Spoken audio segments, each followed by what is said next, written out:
আহমাদুহু নুসাল্লি আলা রাসূলিহিল কারীম আম্মা বাদ আউযু বিল্লাহি মিনাশ শাইতানির রাজীম বিসমিল্লাহির রহমানির রহিম।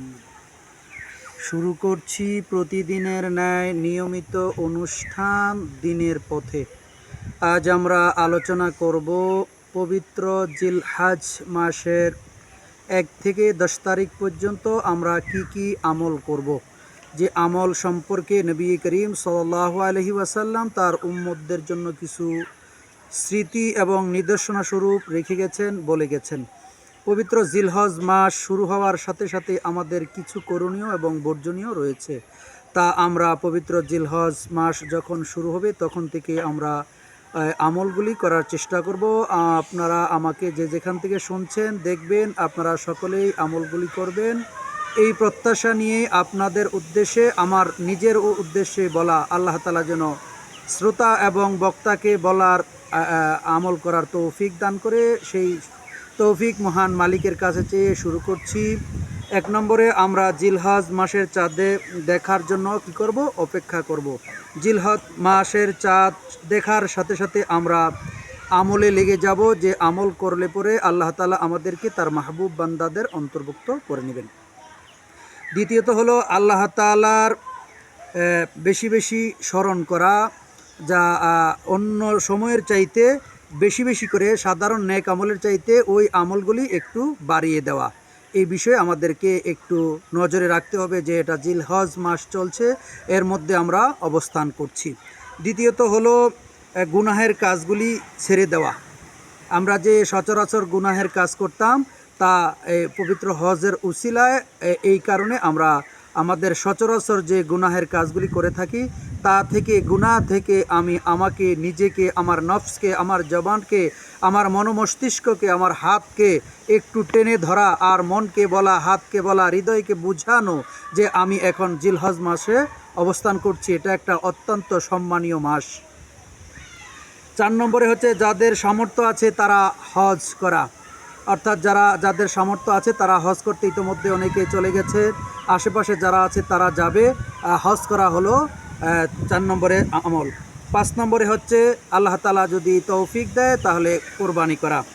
6 নম্বরে হচ্ছে জিলহজ মাসে চাঁদ ওঠার সাথে সাথে চুল, নখ, তারপরে অবাঞ্ছিত পশম এগুলি কেটে ফেলা, অর্থাৎ জিলহজ মাসে চাঁদ ওঠার সাথে সাথে আর কোনো রকমের পশম, কোনো রকমের চুল, নখ কাটা যাবে না।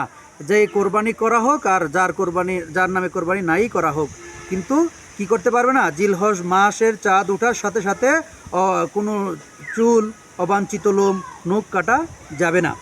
এটা আবার জিলহজ মাসের ঈদের পরের দিন কাটতে পারবে।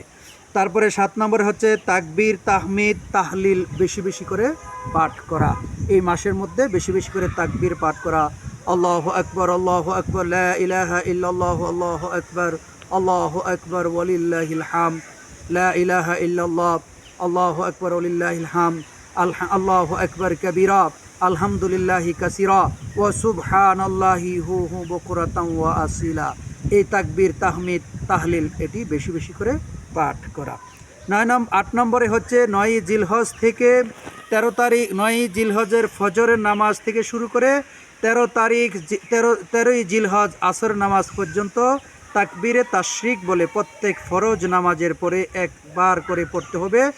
আল্লাহু আকবার, আল্লাহু আকবার, লা ইলাহা ইল্লাল্লাহু, আল্লাহু আকবার, আল্লাহু আকবার ওয়ালিল্লাহিল হামদ। এটা হলো 9 জিলহজ ফজর থেকে শুরু হবে 13 তারিখ আসরের নামাজ পর্যন্ত, এই প্রত্যেক ফরজ নামাজের পরে একবার করে পাঠ করতে হবে। 9 নম্বরে হচ্ছে আরাফার দিন বিশেষ করে রোজা রাখা, অর্থাৎ আল্লাহ তাআলা এই পৃথিবীতে যত মানুষ যত ক্ষমা করে থাকেন, শুধুমাত্র হজের দিন যত পরিমাণে আল্লাহ তাআলা গুনাহগার বান্দাকে একেবারে বেকসুর খালাস দিয়ে থাকেন, মাফ করে দিয়ে থাকেন, তা আর অন্য কোনো দিন এত মাফ করেন এমন ইতিহাস নেই। তাই আমরা 9 জিলহজ রোজা রাখবো। আল্লাহ তাআলা আমাদের সকলকে যেন তৌফিক দেয়। আর 10 তারিখ আমরা ঈদের নামাজের পরে কোরবানি করব। আল্লাহ তাআলা যেন আমাদের তৌফিক দান করে। যেই কয়টা আমলের কথা বললাম, এই কয়টা আমল আমরা মোটা দাগে পবিত্র জিলহজ মাস চাঁদ কবে থেকে উঠবে সেই থেকে আমরা কি করব, নজরে রাখব। আমরা এরপরে থেকে এই আমলে লেগে যাব, একেবারে কোমরের মধ্যে গামছা বেঁধে লেগে যাব, যাতে আমরা কি করি, এই 10 দিনের মধ্যে বেশি বেশি করে নেক আমল করতে পারি। গুনাহের কাজগুলি আমরা ছেড়ে দিব, আমাদের যতটুকু সম্ভব হয় আমরা সাধারণ নেক আমলগুলি যে করতাম এই নেক আমলের সংখ্যা আমরা বাড়িয়ে দিব। যাদেরকে সামর্থ্য আছে হজ করার কথা বলেছি, কোরবানির কথা বলা হয়েছে। জিলহজ মাসের চাঁদ উঠলে চুল নখ কাটা ইত্যাদি বন্ধ করে দিতে হবে এই 10 দিন। তারপর থেকে করতে হবে তাকবীরে তাশরিক, তাহমিদ, তাহলিল পড়তে হবে। ফজর থেকে 9 তারিখ, ফজর থেকে 13 তারিখ আসর পর্যন্ত তাকবীরে তাশরিক পাঠ করতে হবে। তারপরে 9 জিলহজ রোজা রাখতে হবে। তারপরে 10 জিলহজ আমরা নামাজে শেষে কোরবানি করব। আল্লাহ তাআলা যেন আমাদেরকে এই নেক আমলগুলি করার তৌফিক দেয়। আর আপনাদের কাছে বিশেষ করে একটা দরখাস্ত রাখবো, যারা ঘুষখোর, সুদখোর, হারামির টাকা আছে তাদের সাথে আপনারা কেউ কোরবানি দিবেন না।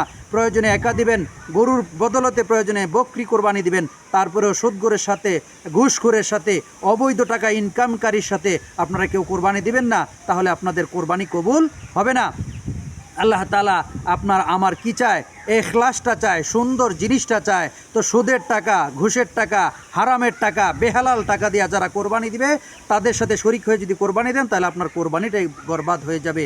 তাই মেহেরবানি করে আপনাদের কাছে আমার আরজ থাকলো, আপনাদের উদ্দেশ্যে বলছি, আমি আমার নিজের জন্য বলছি, যারা যেখান থেকে আমাকে দেখবেন বিশেষ করে কোরবানির এই কথাটা মনে রাখবেন।